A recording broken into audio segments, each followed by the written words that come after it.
Hello and welcome to episode 71 of the Perth to Paisley Podcast, a podcast dedicated to the heart of Midlothian Football Club. The Jambos moved 8 points clear in third spot in the Scottish Premiership due to the midweek matches. And joining me, Adam Kennedy, to discuss the Men in Maroon sweeping St Johnstone aside at Tynecastle is Mr. Daniel McIver. How are we, mate? Good. It's Daniel McIver with something in his eye, so it's a great start to the podcast. I'm doing very well. It was an interesting night last night as we sit here on the 19th and record this, and I'm very much looking forward to discussing it. How are you? I'm good, mate. I think interesting is the probably the most diplomatic way of putting it. Yes. More on that to come. But first of all, we are going to go around the grounds. As of course, they were the first matches back after the winter break. The fans were back in stadiums. And we're going to discuss briefly the 6 matches that obviously took place in Scotland's top tier. The first of which was a clash and Hibernian at Celtic Park, the home side winning by 2-0 in Glasgow. And then, of course, there was the quintet of Tuesday fixtures, of course, Hearts being involved in those. Aberdeen and Rangers played at a 1-1 draw at Pittodrie. Dundee United lost at home to St Mirren by 2-1. Bit of a shock there. Livy got the better of Dundee 2-0 at the Tony Macaroni. And Ross County did us a massive favour in beating Motherwell 3-1 in Dingwall. What did you make of the Monday night match, the Tuesday night matches? Because for once, it seems as though the stars have actually aligned in Hearts' favour. I can't believe what I'm seeing. It's weird, isn't it? It's often don't get used to that, folks. I tell you. Exactly. Oftentimes we're sat going, right, yeah, we've won, but oh, cool. Everybody else around us has also won. Sound. I actually watched the full 90 minutes of Hibs Celtic, and sorry, before you get into this, how is the only Monday night fixture not on the box? I don't know. Is it but not one of the 5 thing, on the Tuesday is? Is it not that thing where it's like they can only show certain amounts of games for specific stadiums, so they don't want to waste a Celtic Park game against Hibs when they'd rather have it for the Old Firm? Nonsense. It's not great, is it? It's really sorry. Great. Sorry to interrupt. It's all right.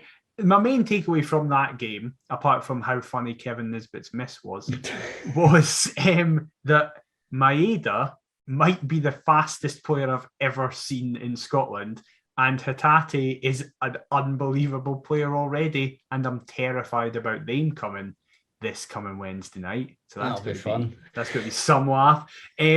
Ross County Motherwell was kind of the game I paid most attention to because of obviously Motherwell being our nearest rivals, and I was very surprised to see them lose 3-1 to 10-man Ross County, especially considering it was 1-1 at the time of the red card. The main takeaway from this is that Regan Charles Cook is really, really good at football.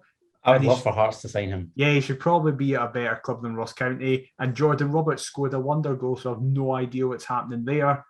Hearts, the fun that you mentioned Jordan Roberts there, because I was going to say Hearts could have and have done a lot worse than signing somebody like Regan Charles Cook, namely Jordan Roberts, who produces that from absolutely nowhere. I think looking at the midweek games as well, it's funny. I thought that Livy and Ross County, I think everybody thought that those were going to be the bottom 2.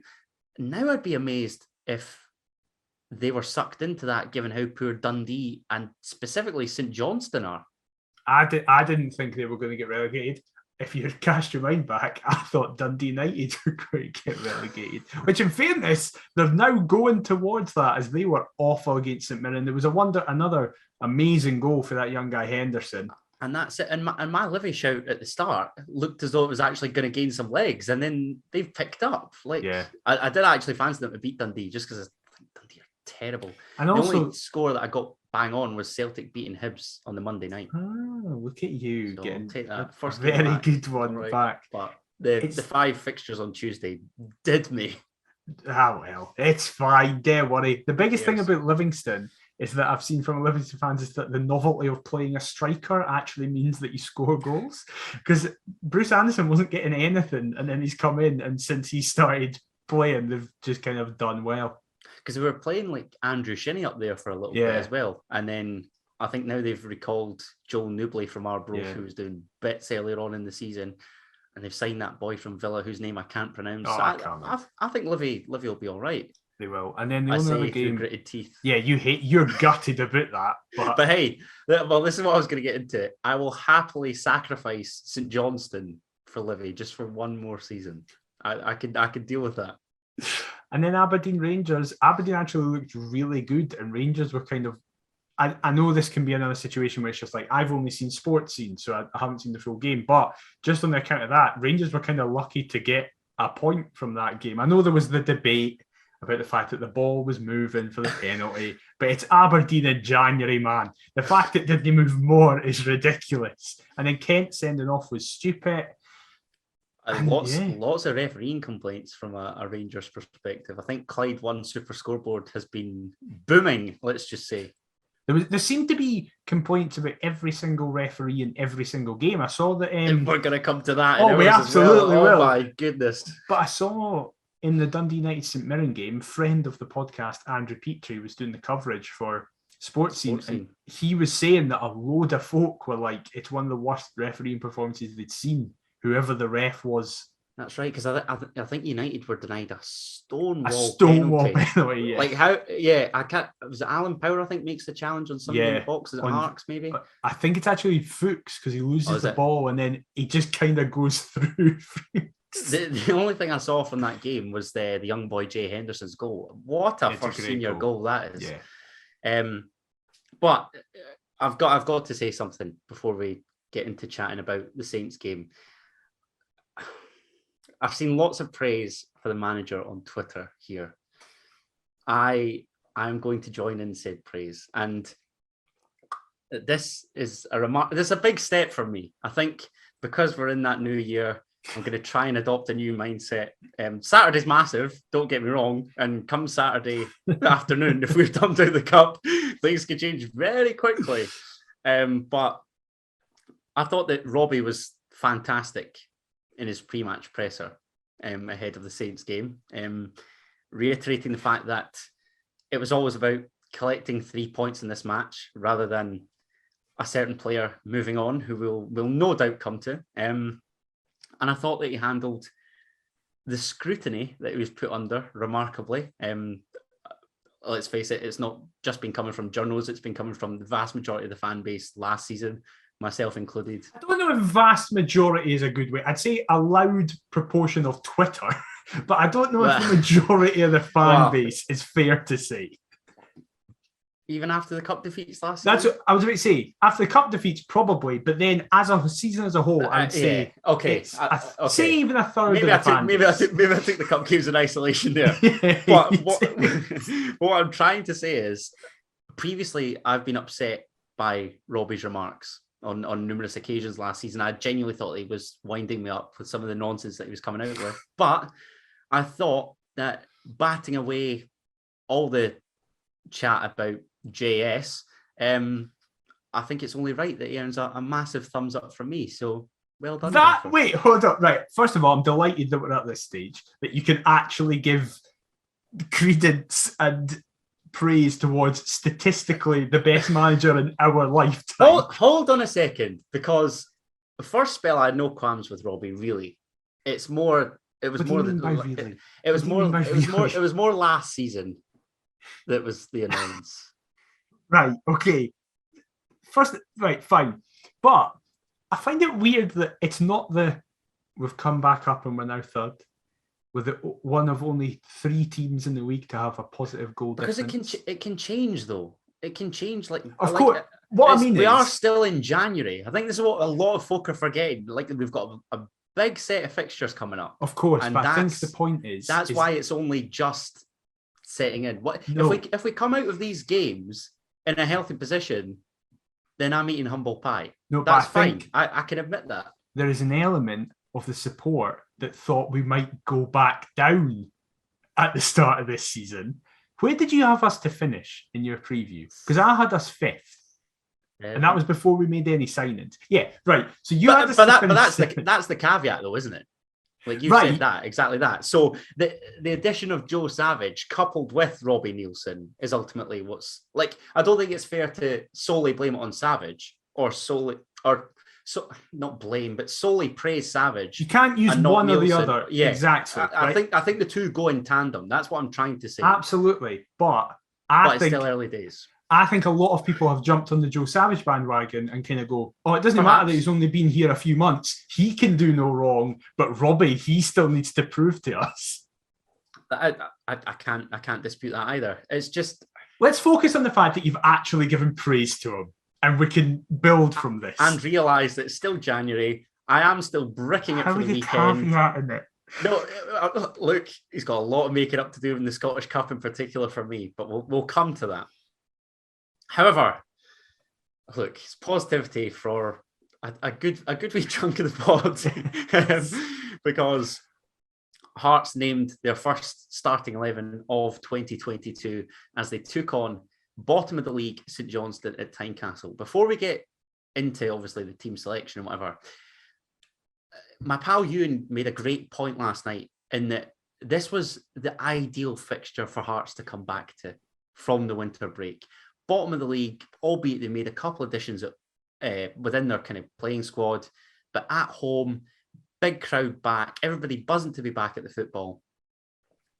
And I'm just pleased that Hearts managed to grab the result with all these factors, because you, Mr. McIver, were somewhat, I don't know, I don't know the right word.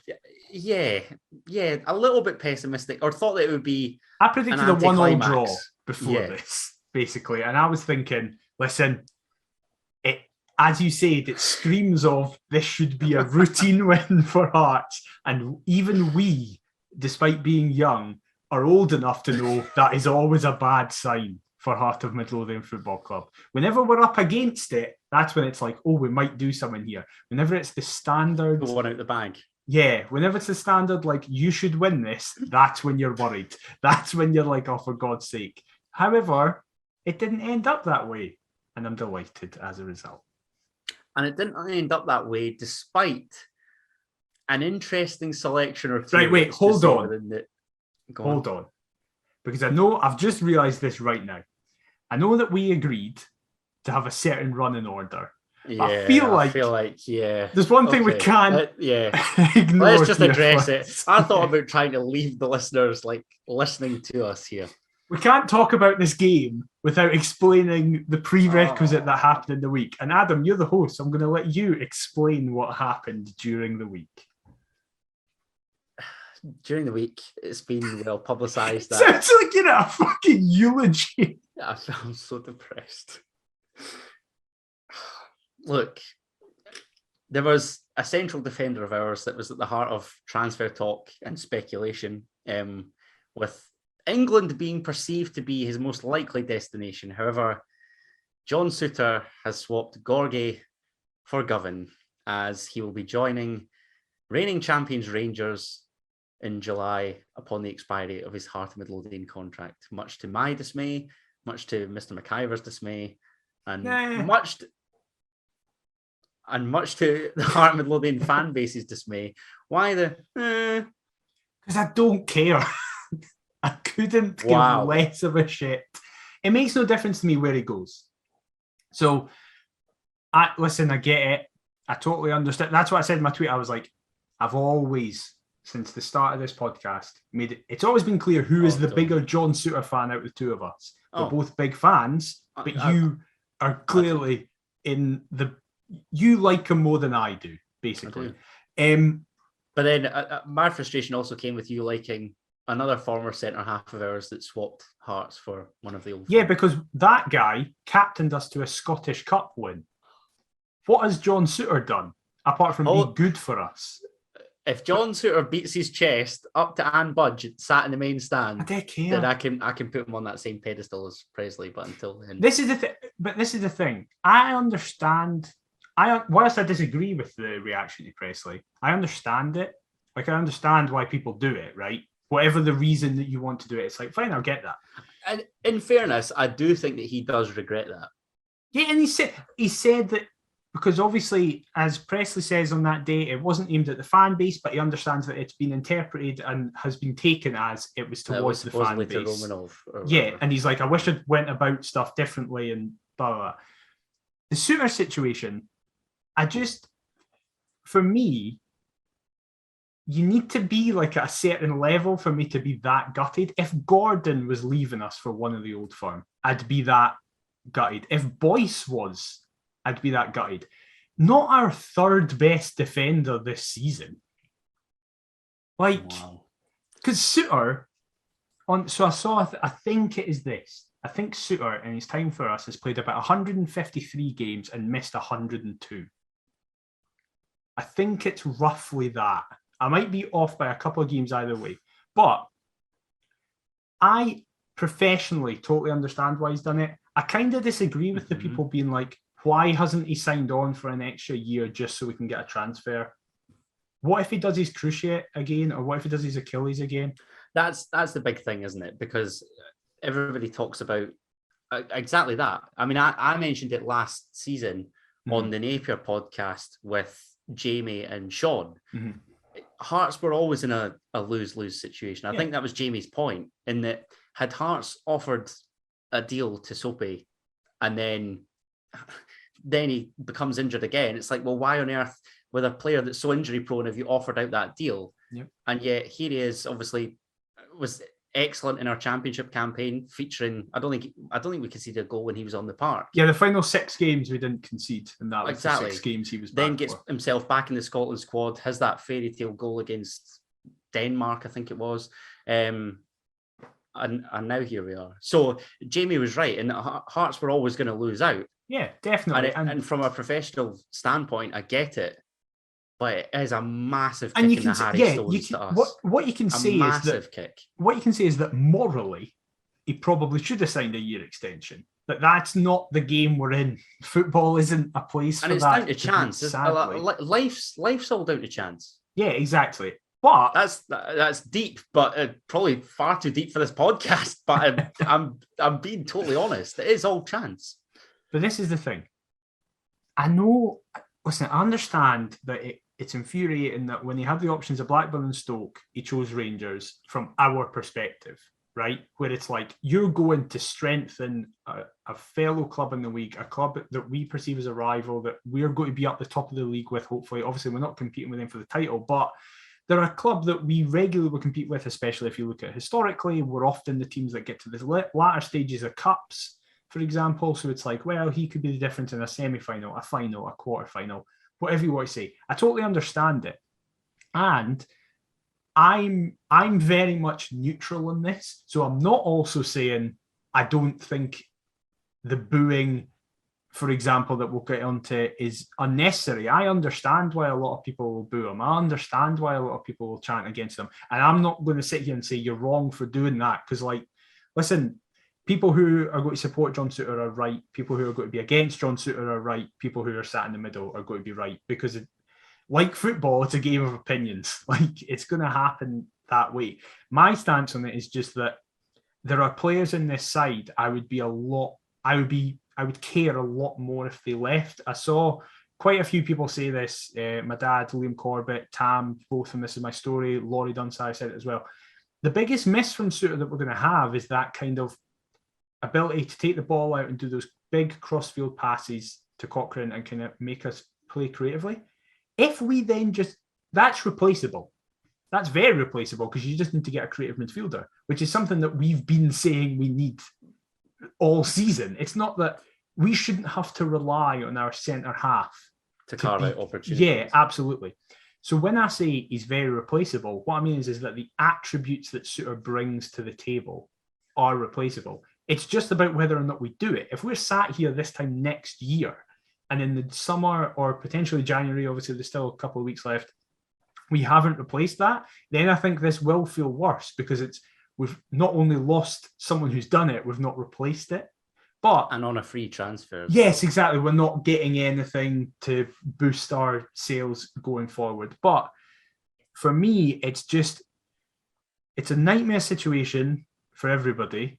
I agree with you in what you said about Nielsen, with the way he's been very professional about it all. He said, "Listen, Souttar makes us better, so I'm going to." I feel for him because his hands are tied. Like, exactly. He can't possibly comment on that situation given it's essentially with his control. Yeah, exactly. He said exactly that. Hearts offered him a deal. He's knocked it back. He's decided that his future lies elsewhere. And he's made it very clear, however, on the flip side, that no player is bigger than the club. He's putting the club ahead. So if Souttar is ending up being a detriment for whatever reason, it's not that, oh, well, John, you're really good, so therefore we'll keep playing you. No, it's that we put the club first. Nielsen's doing that just now in the sense of Souttar makes us better, so therefore that benefits the club. But if Souttar's effect on the dressing room, on the games, is a detriment, then I think Robbie will be... Robbie's strong enough to go, no, that's it, I'm benching you. Because also, it's not like we were last season where the options behind him were Berra and Popescu. Now the options behind him are Haring, who can fill in that role, Taylor Moore, who can be in that role, Atkinson's come in, so Smith can move across. We have options that are good enough to replace Souttar as well. So Robbie's got that flexibility as well. That also coincides with something that, just talking about the gaffer again, like I listened to his Cards Around the Funnel interview, which I thought was excellent. And he said something like, you have to earn the right to play for Hearts. Yep. Which again is something that we have to hammer home. And yes, and no player is bigger than the club, but this does sting. But anyway, let's get into the selection against Saints and try and put a positive...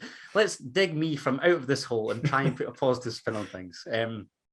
Because Hearts did name their first 11 of 2022. Club captain Craig Gordon in goal. Back three of the loyal Stephen Kingsley and Craig Halkett, accompanied by the Rangers-bound Rat, Alex Cochrane and Michael Smith started it. No, that made it sound like you were saying the Rangers-bound Rat, Alex Cochrane. You need to see. Sorry, a little pause. Need a wee pause in there. Actually, can we talk about Alex Cochrane for a little bit? Yeah, please do. Because I mentioned last week that Saints videographer works down here. Oh, not this story. No, he gave me and my Jambo pal a lift there and back to Tynecastle, which was fantastic to wind him up on the journey home. I was waxing lyrical about Barry Mackay, as I so often do. But however, he dropped us really early and we were walking along Wheatfield Road and Alex Cochrane nearly ran me over in his car. I was terrified. Lovely car, great motor. Then saw Aaron McInnes and his nice Jag. It was nice, but come on, Alex. There's no need for that. I haven't slewed you on the podcast just because I don't stick up for you as much as McIver does. He wouldn't hit me. He'd never hit you. No, he probably got the front seat reserved for you. Yeah, I was in the car. I was telling him he hit you. So we had Alex Cochrane after the nearly traumatic experience started left wing. To be honest, I'm surprised he managed to keep a heat. Constantly hinking over that 90 minutes. I nearly hit the Perth Paisley co-host. What am I doing with my life? He's gutted that he didn't. Yes, exactly. Cammy Devlin and Peter Haring started in the middle of the park as we suspected. And then the front three was where a couple of eyebrows were raised. Gary Mackay, Stephen, and the midfield magician, Barry Mackay, supporting Josh Ginnelly up front. Like I say, very surprising selection. 8 substitutes named, so didn't take up the maximum 9.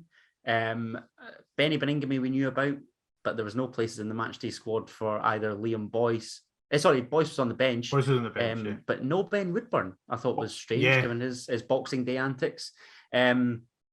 And again, following the gaffer's pre-match press conference, where I think he basically said that we were without Benny, but that was it. Obviously, Armand Nandouille's out the picture, seemingly on the verge of a move back to France, wasn't named on the bench.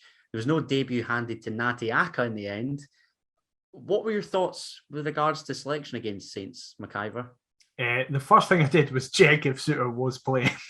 I think a lot of people did. That was the first thing. That little scan down, and then that fourth name was. Oh, yes.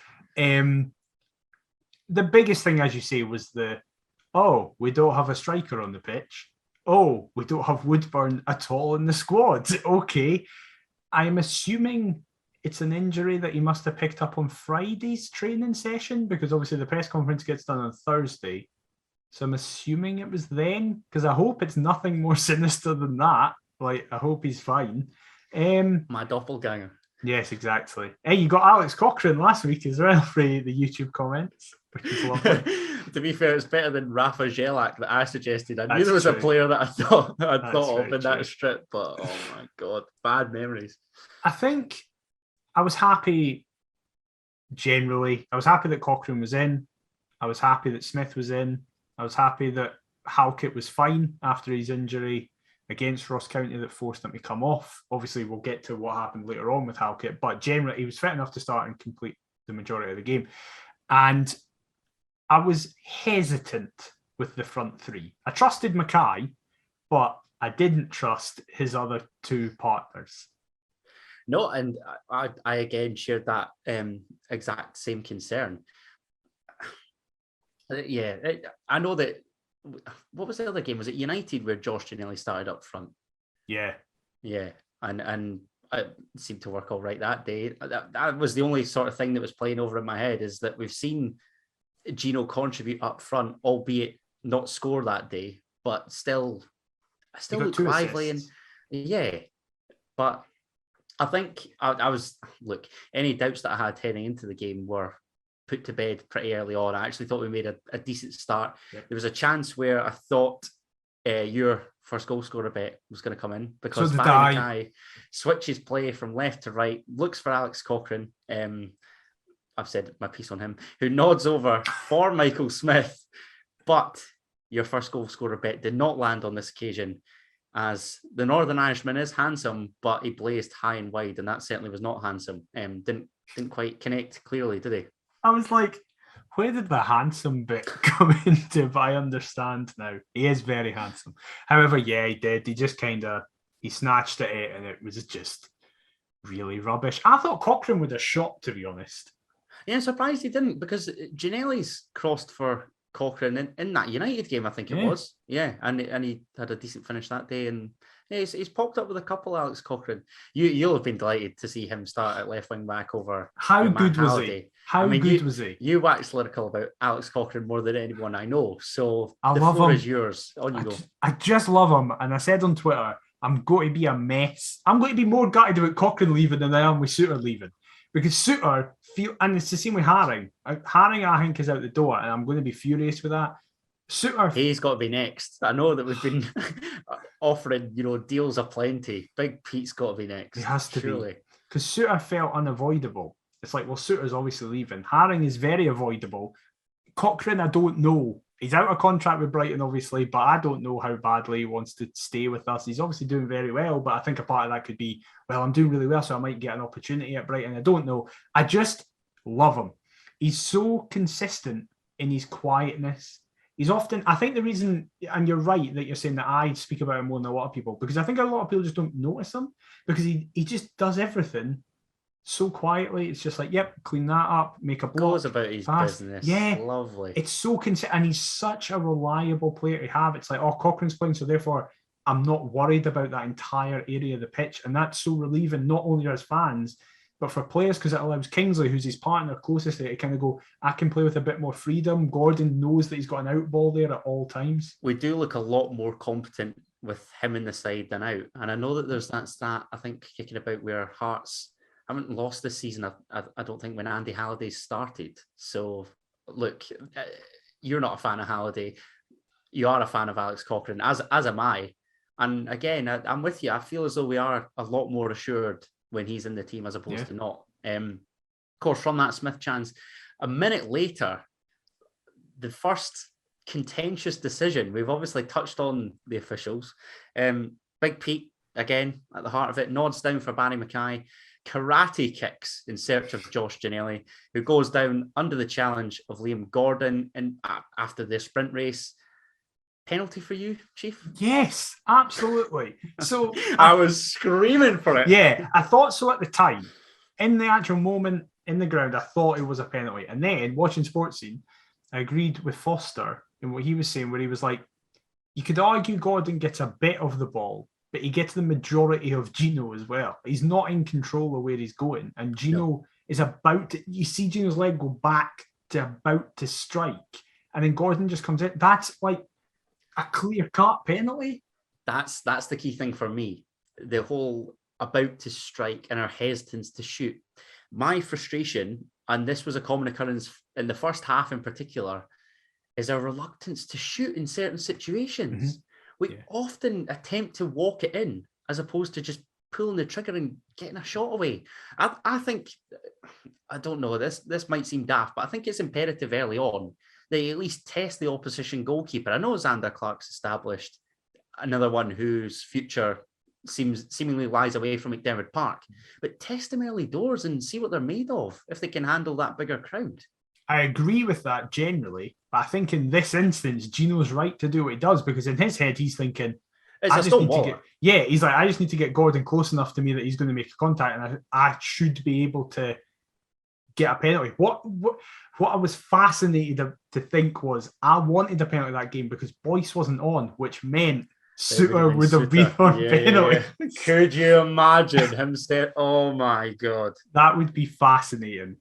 If on Saturday we get one.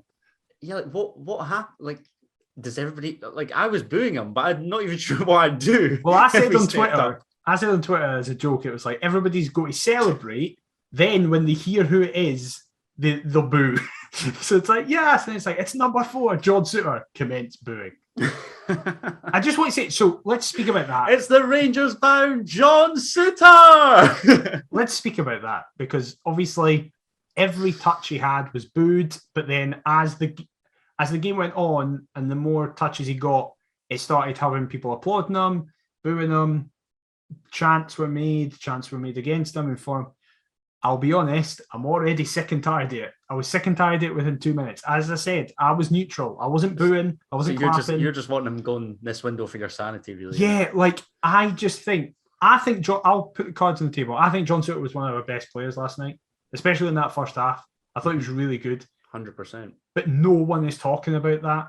All the talk is about the chance for, the chance against. And his performance being overshadowed by what is inevitably the elephant, or invariably the elephant in the room. Exactly. And that's that. I think we've even said, or I've heard numerous people say it, that's part and parcel of football. It's the way it works, unfortunately. The majority of fans in that stadium, whether for positive or negative reasons, were focusing on Souttar, and that isn't good for the team.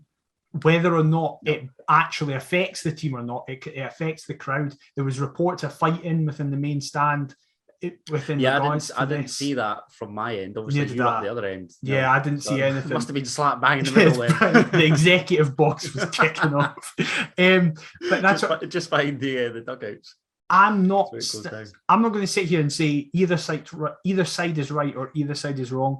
What I am going to say is that I don't think he should play again. Not for performance reasons. I'm not saying this from the perspective of, I don't think he'll try hard enough or anything like that. I just think it is a detriment to the side. He was one of our best players last night, but people aren't focusing on that. He'll have a shocking game at some point and people will go, it's because he's leaving Rangers. He'll have a great game and people will go, see, you shouldn't be booing him, and it's just a complete distraction. It's again, much like Hearts offering him a deal, it was a lose-lose, or it is a lose-lose. Yeah, absolutely. I'd like to see him get a little 2-minute cameo at Beechwood on Saturday, have him cup tied for Rangers. That would be good. That right round you. But never mind. We mentioned your man, Mick. Again, another double effort blocked. That was where I was like, Gino got in the way of the second one, and I was furious. Oh, what a wonderful football. I love him. We'll get into his deal later. Yeah, I love him. I love him so much. He has to win a trophy with us, please. That would be really He's the player I want the most. Yeah, genuinely. 100%. Like, I want him more than I want me. Like, I'm like, I want Smith. I'll not see it. It's fine. I'll miss it. We've accepted it. Yeah, exactly. Who cares? That's fine. But give Smith a trophy, for God, and a proper trophy, not the fucking championship. And here's another player that I would love to see win a trophy with us. Barry Mackay. What a player. I thought that his first Hearts goal was going to arrive. Received from Big Pete again. The two of them, I mean, I know that Barry Mackay obviously did earn the plaudits, and rightly so. Something about those Barnetts, man, because I thought Big Pete was excellent as well. And he glided past Murray Davison, but Zander Clark equalled his effort, tipping it past his left-hand post. as much as I said that we were dominant, that was kind of the biggest chance, I think, from the early exchanges. Yeah, I'd say so. Weirdly, we were really dominant, but I'd say the best 2 or 3 chances were all St Johnstone because they were all just kind of snapshots, like of their own. They didn't do anything, but they were regular. They would play like 3 long balls over the top, and Chief G got in every single time. That was the big one for me. I think in the first half where there was one where he tried his luck from range, which was an awkward one for Gordon, but he made it look routine. The one that you're talking about was, out of nothing. I don't know whether we're trying to play an offside trap or what the script is, but it's a lovely ball from deep. I'm assuming it's from right wing back. I can't remember who played it. But it looked over everybody from a Hearts perspective. And on another day, you wouldn't have been surprised to have seen that nestle pass. I don't know why he doesn't go far post. I don't know why it goes to go down at Gordon's. Both of his efforts were near post, I think. Yeah. Weird. I don't know. And then again, Michael Smith has a deflected effort, which Xander, like, you must have been raging. I know that he's obviously won you a heck of a lot of dough in the past, but again, like that fund could have just been topped up furthermore. I was absolutely furious. I will say, St Johnstone, I take issue with them because Michael Smith's odds were halved. I was like, I'm St Johnstone now. Exactly. It's entirely you're doing. Callum Davidson, you've got blood on your hands. Exactly. But his odds went from 33-1 to 18-1. And I was 18s? I know. Because come on. Who's that with? Because Sky. Aye. Because St Johnstone are so rubbish, it was like, well, I think Craig Odden must have been about 10-1. To be honest, it was like anybody can score against this lot. All I'm going to say is, and I said it before we came on air, Auchinleck, last I saw, were 12-1 to beat Hearts on Saturday with Sky. Shambles. But no matter, because your frustrations with Michael Smith, my frustrations with the other 9 outfield players and Michael Smith having not scored were put to bed early on in that second half. Barry Mackay slides through Josh Ginnelly, puts on the afterburners. No, wait.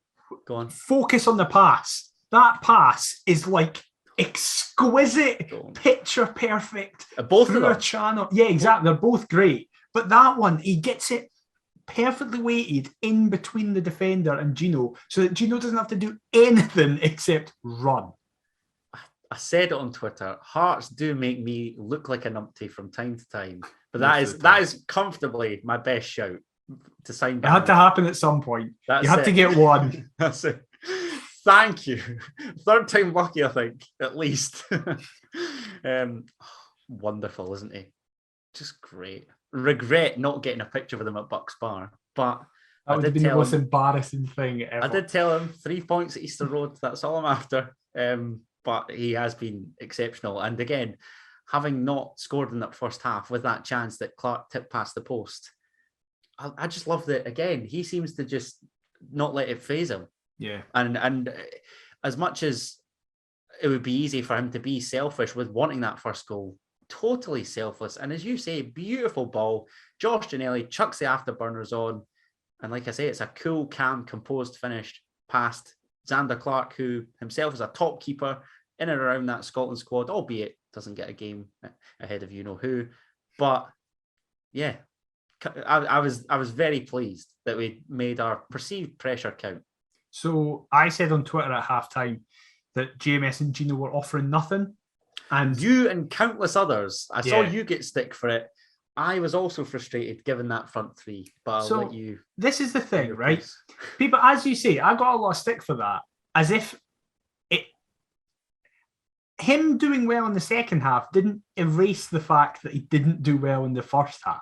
It's not like both things can be true. And I put a caveat in that tweet that I was like, JMS and Gino have offered nothing, but in part, that's because we were just pumping long balls up to them, and I have no idea why. Thank you. Because Gary Mackay-Steven in particular, at least look as though you're going to jump. But honestly, he's just letting the tower, like the St Johnstone centre halves, Jamie McCart, Liam Gordon, the boy that made his debut last night, Dan Cleary, all massive. JMS doesn't even look interested to go up for the ball. He's just letting them tower over him. In so fairness, easily. though, I do kind of get it where he's like, "Well, I'm obviously not gonna." But what sort of mentality is that? But if you're adamant you're going to be second best, then what's the point? This is the thing, though. Nielsen always says the reason he starts that front three in particular is because of the pace and the kind of the skill that they have with the ball at their feet. And he always says, especially when we're coming up against a back four, that it's to get in behind. I don't think we should be doing that with balls over the top. Because in that first half, we never really looked like we were going to do anything. Is when we started playing it round them and played penetrating passes on the ground. And my annoyance was when we interchange so early on. Yeah, absolutely. That is. If it comes at a later stage because something's not like this is where they can't win because it either comes too early or it comes too late. Yeah, like exactly. It's never going to come exactly when we want it. But I just think like at least stick with something for a little piece before we eventually change. But absolutely. But second half, 20 seconds in, seconds in, we play a through ball on the ground, and it means that none of that St Johnstone back line is going to be able to keep up Gino. I mean, I know that it does like appear on the right hand side of the box, but that's him probably the most central that he had been because again he drifts constantly, and then it's up left to like Barry Mackay to come centrally or GMS to come over, and then there's nobody on the left. Well, Nielsen said that. Nielsen was like, in the first half, we played him as a number 9 and he didn't do anything. Then we moved him out wide right and he scores twice. Honestly. Oh, give paracetamol a Sir Heed. Right. But 1-0. Come on. That's it. Shuts a lot of us up. Yeah. Because, look, I even said it as well at half time. I thought this proves why we are crying out for a centre forward. Wait a now. Why has it been left to me to tell my experience of the goal, Adam? Why don't you tell people how you viewed the goal? Because all I was staring at was a Scotch pie that I wrongly received after I'd ordered a steak pie. You even got the wrong pie. You missed that bit when Hearts you are tight bastards. They charged me an extra 30 pence for the wrong pie. Honestly, these clowns at the kiosk. I've never had a steak pie for Tynecastle. I've only had a Scotch pie. Oh, steak pie's good gear. I've heard that they are good pies. Sorry actually. If you're hungry and you listen to this. I haven't finished work. I like the Scotch pies as well. I like the Scotch pies. I know that you and me had an incident where you had the worst Scotch pie ever at Tynecastle. Don't even get me started. But I had a great one though. I thought I was going to bite into a lovely steak pie, so I was overwhelmed when it was a Scotch. So. And then you missed a goal. Yeah, I missed the goal. So Hearts have well and truly pulled my pants down. Having made the journey up from Ayr of all places. Oh no, you keep acting like you're on a 7-hour journey. You're like an hour away, mate. To be fair, and it was on St Johnstone's money, so thanks for that. Exactly. So fuck it, you're lucky you got a pie at all. But again, like we were touching on, I didn't see Gino's goal, so when I heard it was him, I was like, "Oh, that's great." He shut me up and made me look like a numpty because I have been vocal in my criticism of Josh Ginnelly. But again, I think this goal actually sums it up and why I get frustrated with him. Because when he does the simple things well, he is a genuine asset. Mm-hmm. You know, he's got blistering pace. And my frustration comes from maybe when he's out wide, he sometimes tries to overdo it, or his delivery is not really on point. As a centre forward, in behind, how many quick Scottish Premiership centre halves do you think that there are, realistically? Yeah. Chances are he's always going to have the better of them. So why not exploit them? And again, like I say, the 3 St Johnstone lumps, get it in behind them at their feet and see what can happen. If Gino had a choice to take on Liam Gordon there, he would have. But of course he would have. But he didn't have the choice, and it was a positive thing. Learn from this. Like, Josh, come on. Look, you're simple fast. Things. Simple things well. Don't overcomplicate. Football is a simple game. My dad says that to me all the time. All these phrases, overcomplicating things. Football is a simple game. Getting behind Gino and things. It does help when you've got Barry Mackay feeding you a ball, though. And when the balls are as fantastic as that. Oh, what a player. Oh, fantastic. However, St Johnstone pass up a golden chance to equalise. Michael Halloran bursts down the right, feeds in Stevie May. One of the worst attempts on goal I have ever seen. at Tynecastle this season. He just rolled it towards him. Talk about tame. Embarrassing. How does Chris Kane not start for St Johnstone? Literally, Seriously? right? See, when Chris Kane and Glenn Middleton came on, I turned to my brother and was like, how did neither of them start? They make them a better team. Chris Kane in particular, like we were talking about Ben Woodburn's exploits on Boxing Day. Did you see his header against Celtic? Yeah. Unbelievable finish. Don't get that at all. No. But then Barry Mackay, again, I talk about team efforts, slips in GMS this time, forces a save from Xander Clark. However, Josh Ginnelly goes down when trying to connect. I think it's from a challenge from Murray Davidson. It is, aye. Talked about the earlier incident for the penalty. Is this another Stonewaller that Nick Walsh has missed, McIver? He lunges in. He 2 foot jumps in. It's actually astounding. And injures himself. He hurts himself in the process. I think a part of it is that Gino doesn't make a noise about it. He doesn't. I think if Gino goes, that's a penalty and like goes down, we get that. But you shouldn't have to do that. You should have competent referees. Nick Walsh is one of those referees where he's like, I'm the referee, so I'm in charge. There was a moment in the first half between Haring and May. I was speaking to Tam on Twitter about this, where they just came together. That was it. There was a little coming together about 20 minutes in. Both of them got up. He looked as though he was going to book Big Pete as well. So both of them got up and just went to move on. Walsh brought them both back, spoke to them, and looked like he was going to book Haring. Yeah, and it was I know the instant that you're referring to. And both of them were standing like, what? Like, this isn't anything. But it's properly like Nick Walsh being like, I'm in charge, you have to listen to me. He has no control of a game. The amount of times their fullbacks were just taking yards at a throw-in constantly, and he just kept laughing about it. And it's like, that's ridiculous. This was a debate that we were having amongst the boys last night. Not that anybody's a fan of Scottish referees in particular, but if you had to give me a quick top 3 as to who your worst are. I'd say Nick Walsh is right up there. I noticed how you were panicking as though I was going to ask you the best. I don't think that's applicable. It's just who are the worst. The 3 that immediately came to mind there were Nick Walsh, Kevin Clancy, and Bobby Madden. Yeah, Bobby Madden. Aye, yeah, they're the 3. 100% agree. Terrible. I might be forgetting someday going, I mean, they're all bad. Wee Willie get a pass for you? I think he likes to flash a red card quite often, but I wouldn't say any of them are good. I wouldn't say any of them gets a pass. But I'd say this season especially, I've noticed them more. I don't know what it is. Like I don't know, maybe it can't just be that the fans are back though.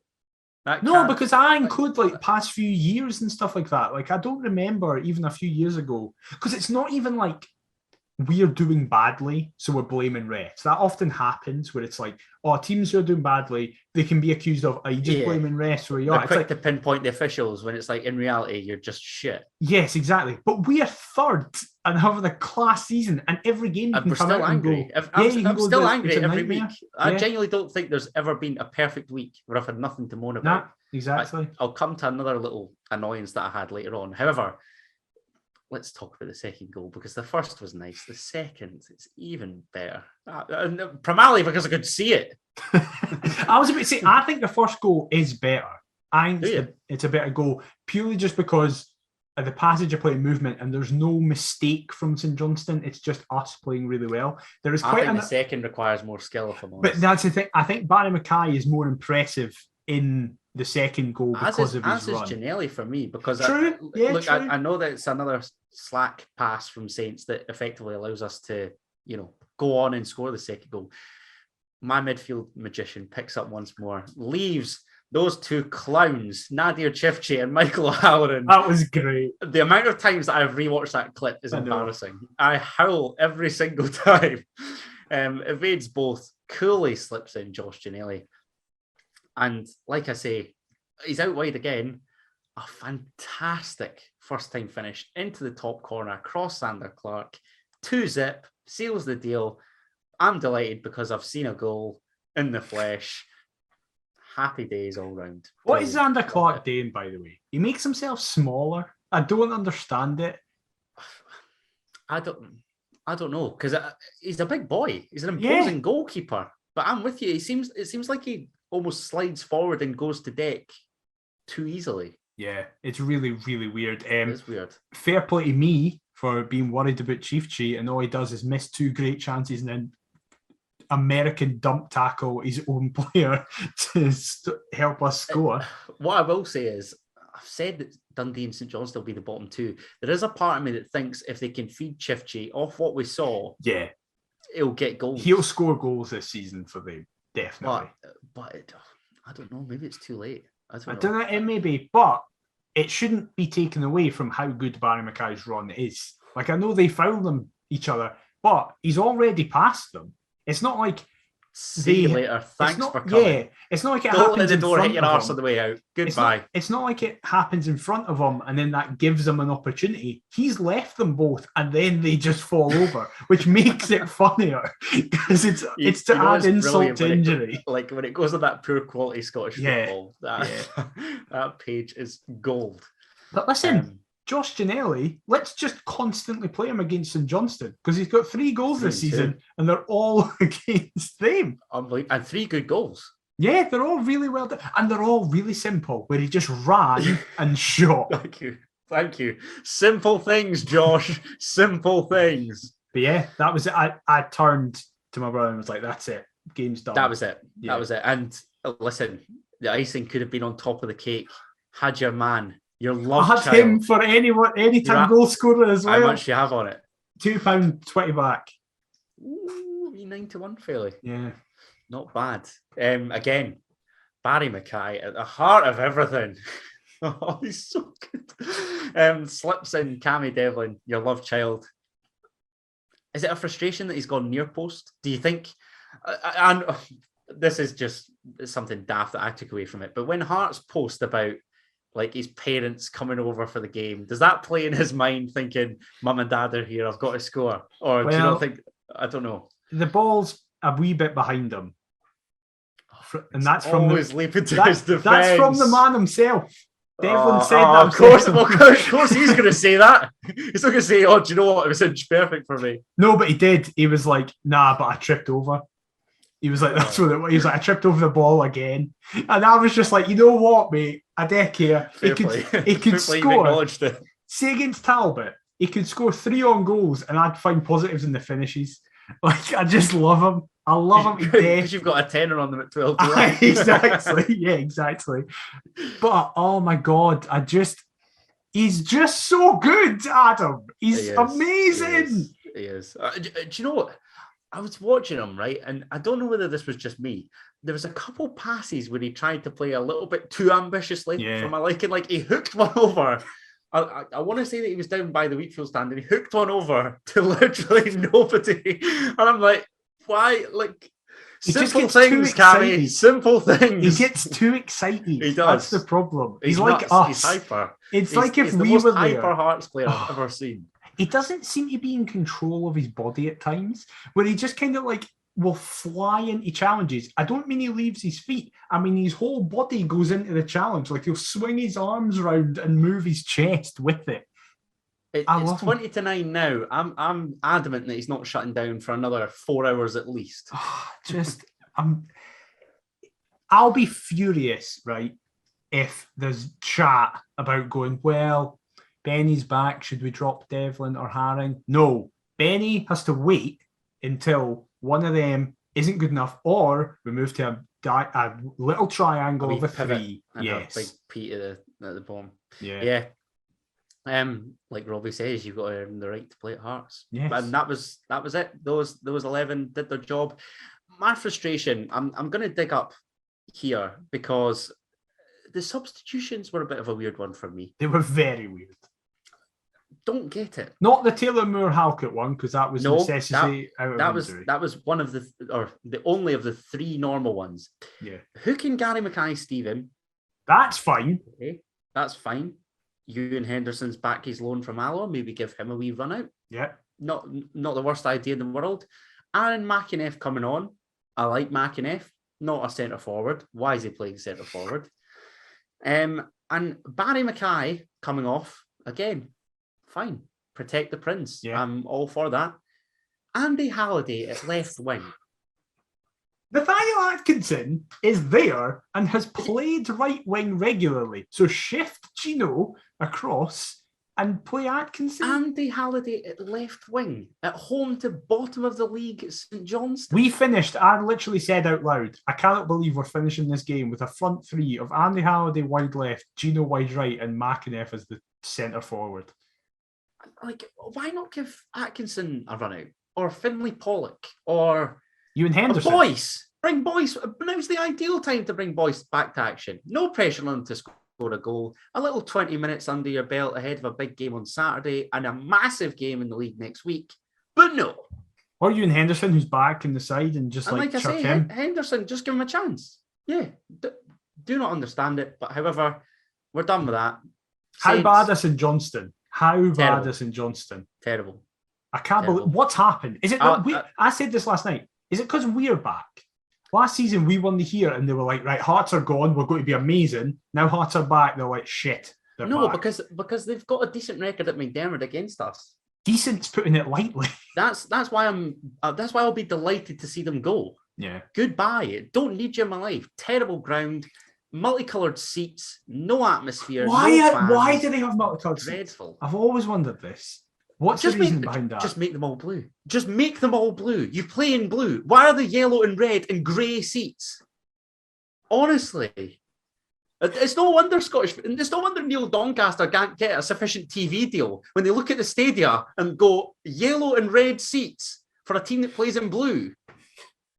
Grow up, St Johnstone. That's the main reason, folks, that we've not got a multi-million-pound deal St Johnstone's money. It's you're doing, St Johnstone. Callum Davidson must condemn. Callum Davidson nearly broke our dugout last night, by the way. 81st minute. I'd be raging. 81st minute, he punched that thing like I thought he was just trying to put his fist through it. Just a madman. But however, another bit of mad news, but fantastic news. Do you know what? In fact, we're going to wrap up soon. How about you just give me a word on like these transfer dealings or contract renewals? How does that sound? We can. The first word that comes into your head, just we'll go off them and we'll reel off the departures. But the contract extensions first, because Stephen Kingsley has, of course, put pen to paper a 3.5-year deal that will see him pull on the maroon jersey until the summer of 2025. At 27 years of age, I am astounded that we've managed to tie him up in prime time. Your thoughts? Unbelievable.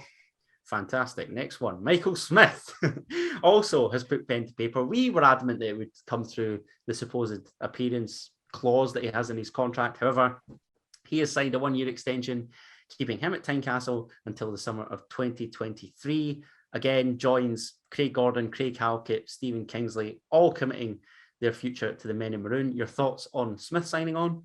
Dad's sticking around. Brilliant. that was 3, but I had to get that in. Dad. Right, fantastic. And then the departures. Harry Stone has been loaned to Albion Rovers after an unsuccessful spell, let's say, at Partick Thistle. Your thoughts? Cool. Jordan Roberts has departed Hearts for Motherwell, scored an absolute raker up in the Highlands in midweek for the Steelmen. Your thoughts on that departure? He can fuck off. That's 4. Brilliant. And the last one, obviously, you're not really all that bothered, but John Souttar to Rangers. In a word. One word. Meh. Interesting. There's somebody else. Who's the other departure? What, Big Nando? It's not official, yeah. Yeah, well, Nando to Lamont linking up with Loic de Moor. Yeah! Our French boys. Oh, forget he's still contracted. Yes, he is. He'll be back next season for the Champions League. Cannot wait. Oh my God, he's going to feature in pre-season. Yes, he is. Oh Jesus! Cannot fucking wait, lads. Come on. If he gets a European appearance under his belt, that will be the best moment of my life. That will be an embarrassment. Oh, it would be incredible. I will consider switching teams. Right. Okay. We've had, obviously, the Saints win, the Souttar situation, the contracts, the departures, but it is a massive weekend. The Scottish Cup, about this. The greatest cup competition in the world, is back. Heart of Midlothian travel to East Ayrshire to take on the Real Madrid of the juniors, Auchinleck Talbot FC at Beechwood Park. Talbot are going well, have won 16 of their 21 West of Scotland Premier matches this season. Only losing twice. They are 8 points behind Pollock with 4 games in hand. A non-league team, so I'm not going to mention last season. This is going to be a trickier task than most will expect, isn't it, Daniel? It's a non-league away tie in the Scottish Cup in winter. We've been here last year. And I didn't even know any of these stats that you just said. That somehow made me less confident than I already was. Yeah, I'm terrified. I'm absolutely terrified. Can I just say, as much as I'm terrified, I'm buzzing for the day out. That's going to be brilliant. Well, I've not got a ticket. So if anybody has a ticket... Are you wanting one? Chuck me it. I'd appreciate it. I can get you one. Not a problem. Well, we've got that sorted. The day's going to be a success. It's going to be great. But, oh my God, I just... What's your thoughts? Because, look, 18-19, swept past Talbot comfortably at Tynecastle. Aidan Keena, I was there. What So a was man. God, Aidan Keena amongst the goals. Jesus. I went ballistic. Who was it? when he scored. McLean, Mitchell's Berra. deflected effort, Berra, that's right, and Keena. Yeah. And then 2012 is obviously the big one. A 1-goal win was enough that day. I was there as well. A controversial victory, to say the least. Set up the greatest win in our history, though, so not going to complain. We've got a decent track record against Talbot, but that's because we played them in Gorgie twice. This is terrifying. Every time we've played Talbot in the Scottish Cup, we've got to the final. It's a fantastic statistic. If you're So watching. let's view it through that prism, right? Let's view it through that confident prism and not the last time we played a non-league club in the Scottish Cup. Away we got from beat. home. Away from home, we got beat in winter. I don't know what's going to happen. This is why I'm 90% there with regards to overall appraisal of the gaffer and coaching team. I'm nearly there, but just not quite. Because this terrifies me. This really does. I'm going to cover Talbot just in case, because that could be horrendous. It's either going to be another game like the one. I think it's going to be like two of the other two ties. Either we dominate them and it's fine, and after it we go, what were we worried about? Yeah, this is now routine, our heart's not eye. a problem. Or it's like the 2012 game where it's so tight and it's on a knife edge for most of it. And I think the 2012 game for me, we played a couple young lads that day, if my memory serves me. Yeah, we did. It was first choice. That 4-0, it has to be a first choice 11 for me.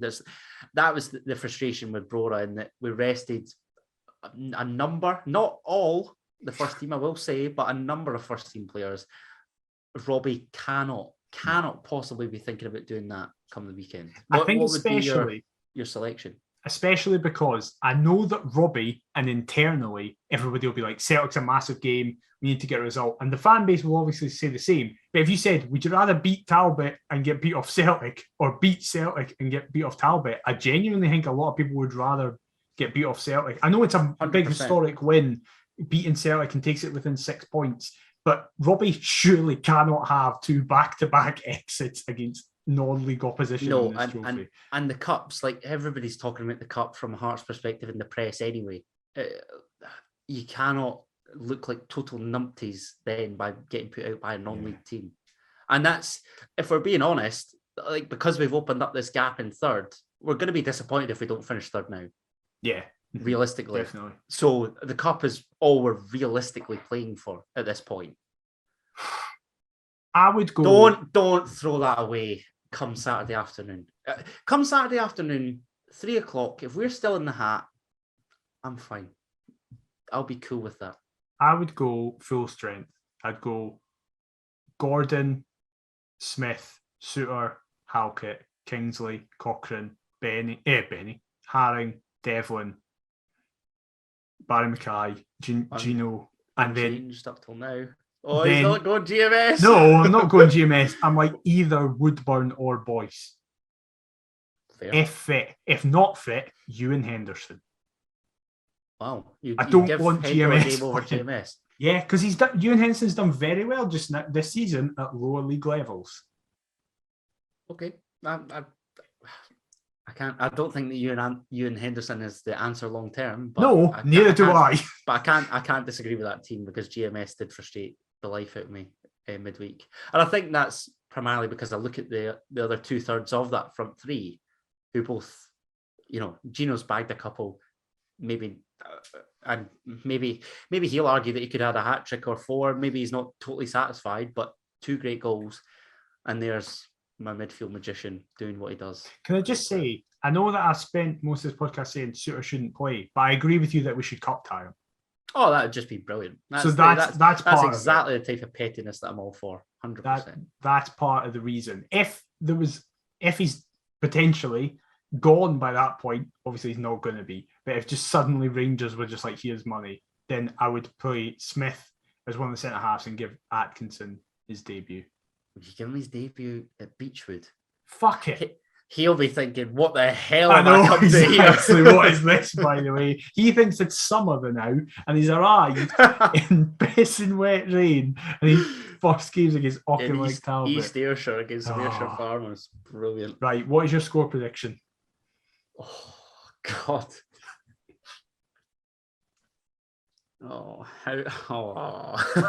I said positive from here on in.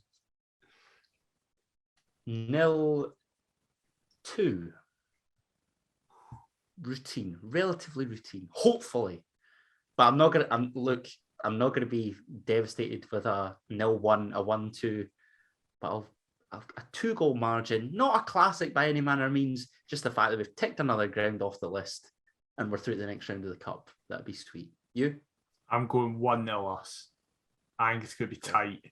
I think it's going to be a nightmare. They're going to try and make the pitch small. They're going to kick the shit out of us. A Boyce winner on his return, perhaps? From the spot? No. I'm going Barry Mackay. This is the time. Goal. Yeah. To get us through. Do you know what? There was a part of me that thought that would be really nice, but then I remembered that the derby's coming up. And if ever there was a fixture at Easter Road to get your first Hearts goal, that's the one. But that's very, very true. Who are you going for in your 2 goals? 2 goals. I've said Barry Mackay every week, but I'll refrain. This will be the week that he does. It'll be the one week that he did say 100%. I feel like if my doppelganger plays, he might. Interesting. And do you know what? To pester you, the fact that it wouldn't be at Tynecastle, I'll go Cammy Devlin. No! No! Don't do this! Oh, please. Barry Mackay has been neglecting my first Hearts goal shouts. If Cammy Devlin's listening to this and I've backed him and then he scores, I will piss my pants. That will be hilarious. I mean, obviously, I'll be fucking delighted for him, but I want it to happen at Tynecastle because he deserves that moment. It's happening at Beechwood now, isn't it? 100%. I say that. I also want that for Barry Mackay. I want his first goal to be at Tynecastle as well because he deserves that as well. Because the place will go fucking mental when either of them score. Look, I cannot wait for those days. It'll be fantastic. Well, thank you very, very much for listening to this episode. It's obviously a day delayed because of the game being on a Tuesday night when we normally record. This is the point. What are we going to do for next week? This is the thing. Ahead of the game. Yeah. So we don't know what we're going to do yet. We don't know if we're going to record on Tuesday and then potentially release on Wednesday, because then there's a chance that people could view it as to be outdated. But then we don't know if people would be okay with another Thursday. Monday recording? Would a Monday recording suit? Tuesday. Yeah, I think that would probably be best. Back to the good old days. Yes, exactly. What a novelty. So you'll get 2 podcasts within the space of like 5 days. It'll be up when it's up. Come on, give us a break with the fixture congestion. I sound like Jurgen Klopp, but why Jesus. Doesn't anybody think of the podcasters when it comes to this congestion? Neil Doncaster, you've got blood on your hands. Exactly. It's ridiculous. But anyway, thank you for listening to this episode. We hope you have enjoyed it. As always, we are Perth to Paisley on all the social medias. It's below us on the YouTube version, and that's how you can get us if you just listen to us. If you are watching on the YouTube version, please subscribe, like, comment. Last week, there was a lot of funny comments. Adam was very annoyed about some of them. It was a great laugh. But yeah, please do leave them. If you are listening to us, please leave a review on your podcast platform of choice. It's much, much appreciated. We're also on email as well, because it is 2022. It's kind of an outdated usage, but fuck it. It's bethtopaisley@gmail.com if you want to get us involved there. Adam, where can they get involved with you on social media? They can get involved with me on all forms of social media at Adam T. Kendo. And what about yourself, mate? I am at dmaciver22. We will be back next week at some point to discuss all the fallout of the Auchinleck game, any potential incomings and outgoings that are confirmed, and to preview the big midweek game against Celtic. But until then, we'll see you next time. Bye-bye. Well, the JTs!